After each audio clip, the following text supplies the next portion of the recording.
You know how we always picture space as this infinite, never-ending sea of stars? Well, what if you could actually travel in one direction forever? What would you find at the absolute edge of everything? The answer, it turns out, is way, way stranger than you might think. It's a question we've all probably wondered, right? If you just hopped in a spaceship and flew in a perfectly straight line, forever, would you eventually hit a wall, or what? To even start to answer that, we have to get really clear about what we mean by the universe. So, on the one hand, you've got the common idea of that endless sea of stars. But then you have the scientific reality, which is that we exist inside a kind of cosmic bubble. Now, this isn't the entire universe. That could very well be infinite for all we know, but it's the part we can see. It's our observable universe. And this bubble? It has a very definite edge. And just how big is this bubble we're in? Well, it's a staggering 93 billion light-years in diameter. To put that in perspective, light is the fastest thing there is, and it would take it 93 times billion years to cross from one side to the other. It's a scale that it kind of breaks your brain. And everything we've ever known, ever seen, is inside of it. So what's at the very center of this massive 93 billion light-year bubble? You are. Yeah, you and me and every single other person on Earth. How? Well, because light travels at a finite speed, the edge is just the farthest point from which light has had enough time to reach us since the beginning of time. So in a very real way, we are each at the center of our own personal observable universe. Okay, so here's where it gets really weird. This is the first major twist. When we look out into the deepest parts of space, we see blackness, right? But that's just a trick of our human perception. The actual edge of our cosmic bubble isn't a void. It's a wall made of the most ancient light in existence. Which, of course, brings up the obvious question. If we're surrounded on all sides by a wall of light, why isn't our entire night sky just blazing bright? Why do we see that deep, inky blackness between all the stars? Well, the answer has to do with just how incredibly old and tired that light has become. Think about light like ripples on a pond. When it first starts its journey, the waves are tight and full of energy. That's the visible light our eyes can see. But as that light travels for billions and billions of years across an expanding universe, those waves get stretched out. They get longer and lose energy. First, they stretch into infrared, and then, over truly cosmic distances, they stretch out so much they become incredibly faint microwaves.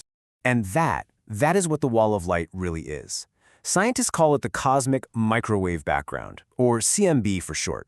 It's literally the afterglow of creation. It's the very first light that ever broke free in the universe, and it's been traveling for so long that it's stretched completely beyond our vision.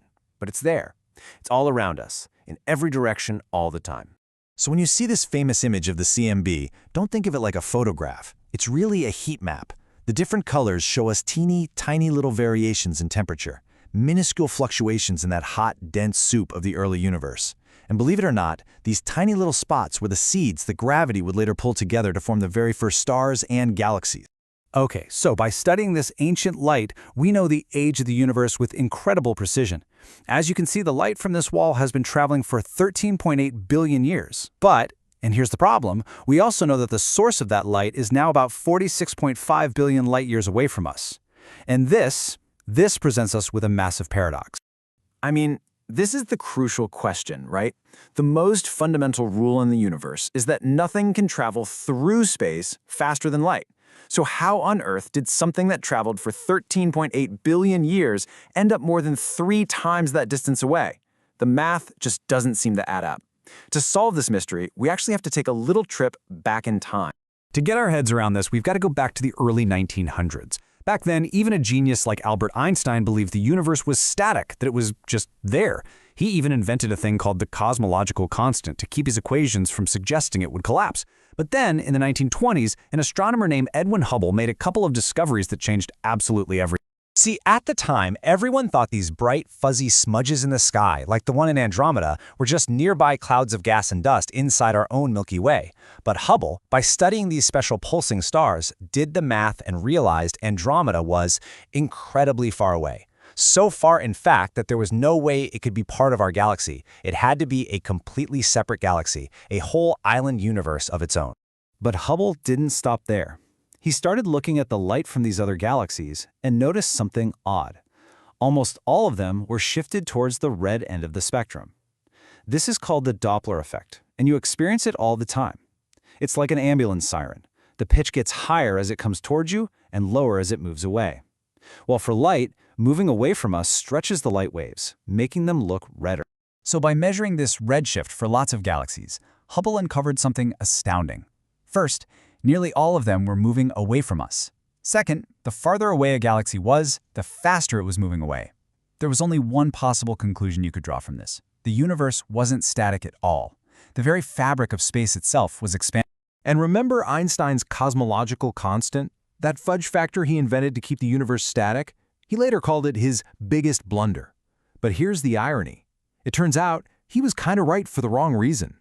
There is a force pushing space apart. We call it dark energy now, and it's the engine that's driving this cosmic expansion. So this brings us back, and it solves our whole paradox. This is the absolute key. Einstein's famous speed limit applies to things, planets, stars, spaceships, moving through space. But, and this is the mind-bending part, there is no speed limit on the expansion of space itself. The fabric of reality can, and in fact does, expand faster than the speed of light. And that's the answer. That ancient light from the CMB traveled at light speed for 13.8 billion years, just like it's supposed to. But while it was making that journey, the very space it was traveling through was also stretching, basically giving the light a massive head start and carrying it much farther than it could have gone on its own. Okay, so this whole revelation that space itself is expanding forces us to completely rethink how the universe began. I mean, if everything is expanding, it must have expanded from something, right? And that, of course, leads us straight to the Big Bang. Now, most of us have this picture in our heads of the Big Bang as a kind of cosmic grenade, a single tiny point that exploded outwards into an empty void. But that's not right. The reality is that the Big Bang wasn't an explosion in space. It was an expansion of space happening everywhere all at the same time. And the CMB proves it. It surrounds us in a perfect sphere, showing the bang happened all around us simultaneously. Here's a much better way to visualize it. Instead of one single exploding point, picture a sandbox. Now imagine that in a fraction of a second, every single grain of sand in that box, all at once, instantly expanded to become the size of an entire galaxy. That is a much more accurate and, frankly, a much more mind-bending picture of what the Big Bang was really like. So let's bring this all together. The edge of our universe isn't some physical wall out there in the cosmos that you could crash into. It's a boundary in time. When we look out at the cosmic microwave background, we are literally looking as far back in time as it is physically possible to see, to the faint glow of the universe just moments after it began. So let's just quickly recap the crazy journey we've been on. We started with this simple question: what's at the edge of the universe? That led us to discover this wall of ancient light called the CMB. But the light from that wall presented a huge paradox of age versus distance, which we could only solve by realizing that space itself is expanding.